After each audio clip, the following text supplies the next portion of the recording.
Now, few American presidents have been subjected to the degree of outright ridicule that Warren Harding endured during his lifetime and continues to receive long after his death.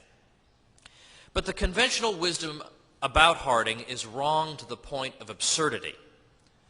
As I intend to show, he understood more about how the economy functions than all the rest of the 20th century American presidents combined. He was much more well-read than most American presidents. He is accused of being corrupt. If only the U.S. government had the level of corruption that prevailed during the Warren Harding years. In the Warren Harding years, it's true, nobody right out in the open handed billions of dollars to major Wall Street firms. That's true. We had to wait until today for that. Today they don't call that corruption. They call that public policy, counter-cyclical policy. Harding's corruption consisted of one of his underlings selling government hospital supplies on the side and making a little profit. Well, I wish that were the extent of the corruption at that level occurs every 4.3 seconds in the United States today. And in fact, in 2 cases, when the corruption was actually brought to Harding's attention, he castigated the offender so severely that in both cases, the offender went out and committed suicide.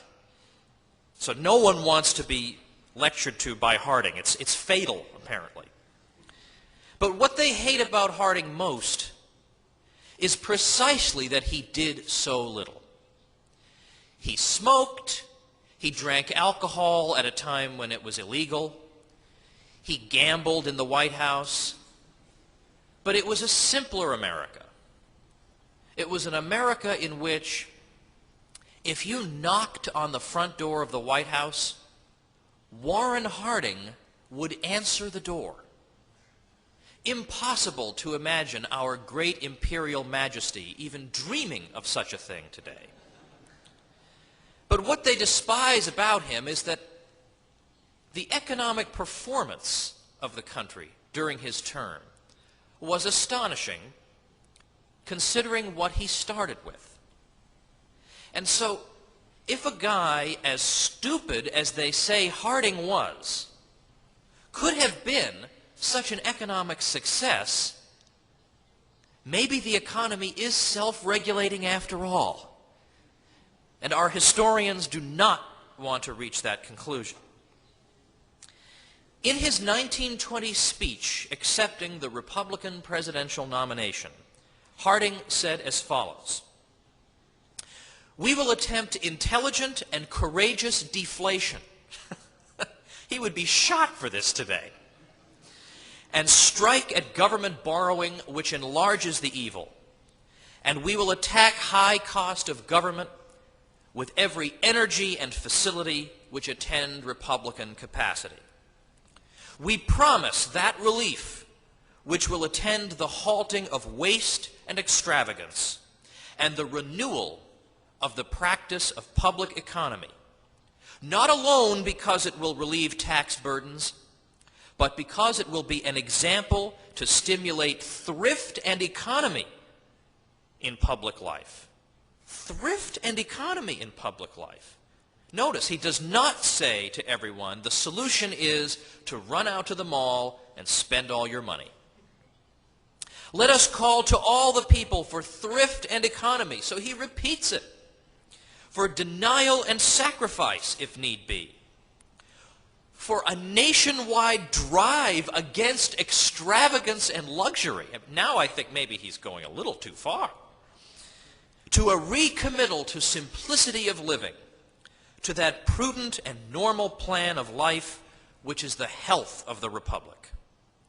There hasn't been a recovery from the waste and abnormalities of war since the story of mankind was first written, except through work and saving, through industry and denial, while needless spending and heedless extravagance have marked every decay in the history of nations. Now you see why the American historical profession says he was so stupid. We all know this is the opposite of what needs to be done. We need extravagance and luxury to see us through. Well, it is hardly necessary to point out that Harding's counsel delivered in the context of a speech to a political convention, no less. And he went on to win the election after saying these things. This is the opposite of what the alleged experts urge upon us today. Inflation, increased government spending, and assaults on private savings, combined with calls for consumer profligacy. Such is the program for recovery in the 21st century. Now, not surprisingly, many modern economists who have studied the Depression of 1920 to 21 have been unable to explain how the recovery could have been so swift and sweeping, even though the federal government and the Federal Reserve refrained from employing any of the macroeconomic tools, public works spending, government deficits, inflationary monetary policy, that conventional wisdom now recommends as the solution to economic slowdowns. The Keynesian economist Robert A. Gordon, who's written a lot on economic history, admitted that government policy to moderate the Depression and speed recovery was minimal. The Federal Reserve authorities were largely passive. Despite the absence of a stimulative government policy, however, recovery was not long delayed. Of course, Professor Gordon then draws no conclusions from this episode. Another economic historian briskly conceded that the economy rebounded quickly from the 1920 to 21 Depression and entered a period of quite vigorous growth, but chose not to comment further on this development.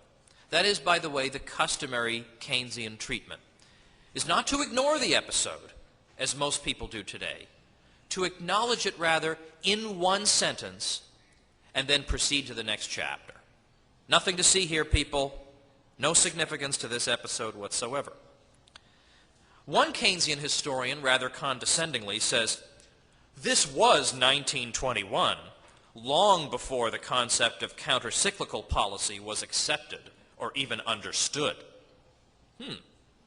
Well, they may not have understood countercyclical policy, but recovery came anyway, and quickly. One of the most perverse treatments of the subject comes at the hands of two historians of the Harding presidency who urge that without government confiscation of much of the income of the wealthiest Americans, the American economy will never be stable.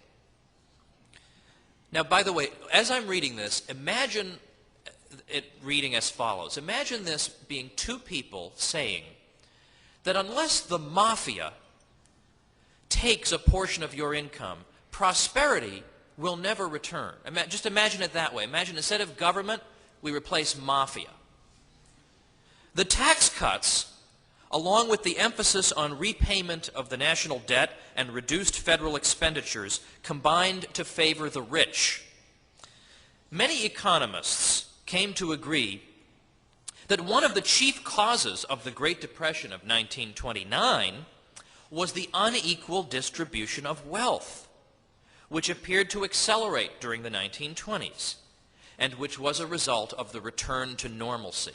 Return to normalcy is the phrase that Warren Harding ran on in 1920. That's the reference there. And there is, by the way, there is no word normalcy in English. It's normality. So this was another reason for people to laugh at Harding. He doesn't even know the English word that he's trying to say. 5%, I'm continuing to read these historians, 5% of the population had more than 33% of the nation's wealth by 1929. This group failed to use its wealth responsibly, said the mafia. Oh, sorry, that wasn't in there. Instead, they fueled unhealthy speculation on the stock market as well as uneven economic growth. Therefore, the mafia had to take their money. Again, I added that in. But that is the rationale here.